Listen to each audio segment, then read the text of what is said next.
A pretty woman was serving a life sentence in prison for murder. Angry and resentful about her situation, she decided that she couldn't spend her life in prison. She began plotting ways to escape from the jail. She became good friends with one of the prison caretakers. His job was to bury any prisoners who had died in a graveyard just outside the prison walls. Whenever a prisoner died, the caretaker rang a bell, which was heard by all of the prison inmates. The caretaker then got the body and put it in a casket. Next, he entered his office to fill out the death certificate before returning to the casket and nail the lid shut. Finally, he put the casket on a wagon to take it to the graveyard and bury it. Knowing this routine, the woman devised an escape plan and shared it with the caretaker. The next time the bell rang, the woman would leave her cell and sneak into the dark room where the coffins were kept. She would slip into the coffin with the dead body while the caretaker was filling out the death certificates. When the caretaker returned, he would nail the lid shut and take the coffin outside the prison with the woman in the coffin along with the dead body.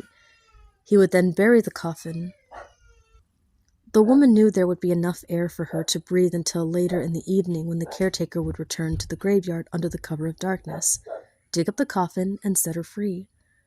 The caretaker was reluctant to go along with this plan, but since he and the woman had become good friends over the years, he agreed to do it. The woman waited several weeks for one of the other prison inmates to die.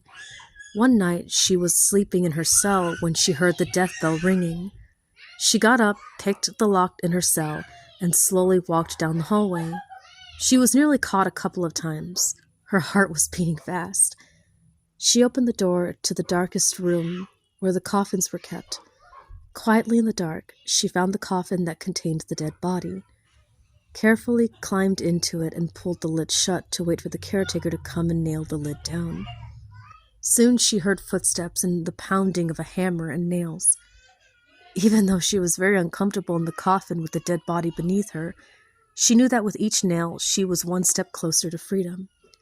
The coffin was lifted onto the wagon and taken outside to the graveyard. She could feel the coffin being lowered into the ground. She didn't make a sound as the coffin hit the bottom of the grave with a thud. Finally, she heard the dirt dropping onto the top of the wooden coffin, and she knew that it was only a matter of time until she would be set free. After several minutes of absolute silence, she began to chuckle quietly to herself.